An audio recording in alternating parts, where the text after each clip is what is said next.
दोस्तों नमस्कार। दोस्तों आज का विषय एक ऐसी विधि से है जिस विधि में ऐसा विवरण दिया हो कि अगर कोई व्यक्ति आपके मकान, दुकान, फैक्ट्री या किसी भी परिसर में बिना किसी किराएदार के रूप में एज ए लाइसेंसी रह रहा हो। साथियों, कोई भी व्यक्ति किसी स्थान पर 4 कैटेगरी में रहता है। या तो वो उस जगह का मालिक होता है, मालिक नहीं है तो किराएदार हो सकता है, किराएदार भी नहीं है तो लाइसेंसी हो सकता है, और लाइसेंसी भी नहीं है तो वो ट्रेसपासर हो सकता है, माने अतिचारी, जबरन आपकी जगह में घुस आया है। तो आज का विषय लाइसेंसी व्यक्ति को, जिसको ना आप किराएदार के रूप में कह रहे हैं और ना वो ट्रेसपासर है, माने जबरन भी नहीं घुसा है और उस प्रॉपर्टी का मालिक भी नहीं है, ऐसे व्यक्ति के विरुद्ध आप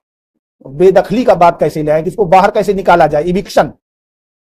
उसको कब्जे से कैसे हटाया जाए, तो ऐसा मुकदमा कैसे प्रस्तुत कैसे किया जाए। दोस्तों ज्यादातर लोगों को हमसे चर्चा होती है, बातचीत होती है, तो ऐसी स्टेज है कि बिना किसी किराए के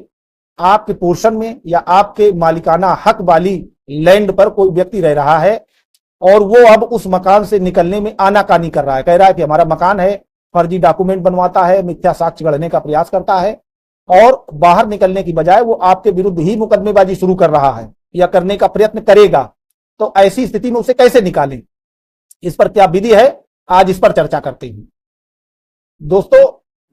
ऐसे व्यक्ति को बाहर निकालने के लिए, जब आपकी उस संपत्ति में नुकसान पहुंचा रहा है या आपको महसूस हो रहा है कि इस व्यक्ति को अगर हम यहां अपनी लैंड पर रखते हैं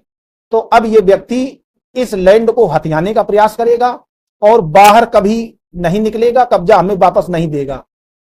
परिजन हो सकते हैं, चाचा ताऊ के लड़के हो सकते हैं, नाती हो सकते हैं, आपके अन्य रिश्तेदार हो सकते हैं, ससुराल पक्ष के हो सकते हैं, या कोई मित्र परिजन या अन्य कोई दोस्त हो सकता है जो आपके आवासीय या कमर्शियल जगह पर पहले दोस्ती करके रहा हो और अब बाहर निकलने से आनाकानी कर रहा हो। ऐसी स्थिति में आप सबसे पहले रिटन में एक उस व्यक्ति को लीगल नोटिस जरिए अधिवक्ता दें या स्वयं भी दे सकते हैं, यह कहते हुए कि मैं इस मकान का मालिक हूं और इस तरीके से मैं इस मकान का मालिक हूं, माने वो मकान या वो लैंड या वो प्रॉपर्टी जिस विधि से आपको प्राप्त हुई है, आप उसका विवरण पहले खोल दें। दूसरा, आप ये बताएं या कहें कि आप फला फला व्यक्ति ने, जो इस मामले में विपक्षी हैं, फला फला डेट को एक लाइसेंस के रूप में इतने रुपए महीने या बिना कोई कंसीडरेशन के, कोई महीने का लाइसेंस शुल्क दिए बिना रहने की हमसे अनुज्ञप्ति प्राप्त करने के लिए प्रपोजल माने प्रस्ताव किया, अनुमति मांगी कि मैं इस जगह को इस पर ये काम करना चाहता हूं, रहना चाहता हूं और मुझे आप अनुमति दे दीजिए, और हमने फला डेट को आपको अनुमति दे दी। अनुमति मिलने के पश्चात आप फला फला डेट से विधिक रूप से वहां पर ये कारोबार कर रहे हैं या रह रहे हैं या उसका उपभोग कर रहे हैं,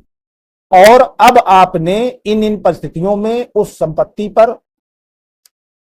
उसका गलत प्रयोग कर दिया है, उसको नुकसान पहुंचा रहे हैं और हथियाने का प्रयास कर रहे हैं। इसलिए मैं आज इस नोटिस के माध्यम से अपने द्वारा दी हुई इस अनुज्ञप्ति का प्रतिसंहरण करता हूं, माने अनुज्ञप्ति वापस लेता हूं, और उस लीगल नोटिस को ऐसे व्यक्ति के सही पते पर रजिस्टर्ड पोस्ट से, ताकि उससे रिकॉर्ड हो जाए, आप भेज दीजिएगा।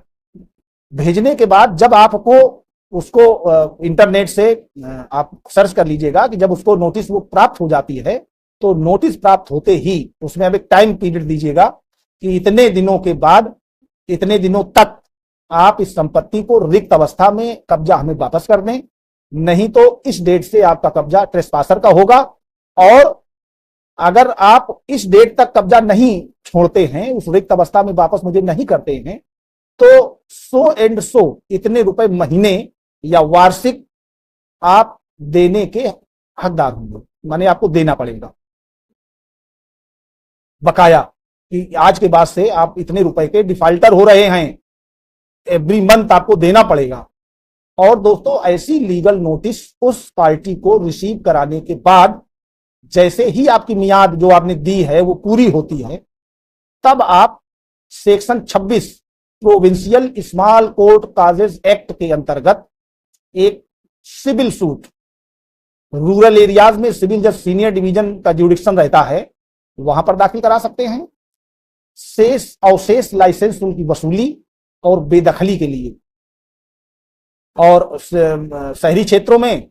भी सिविल जज सीनियर डिवीजन या वहां पे small court, small causes court होते हैं, उसमें दाखिल करा सकते हैं। लघु बाद न्यायाधीश के यहां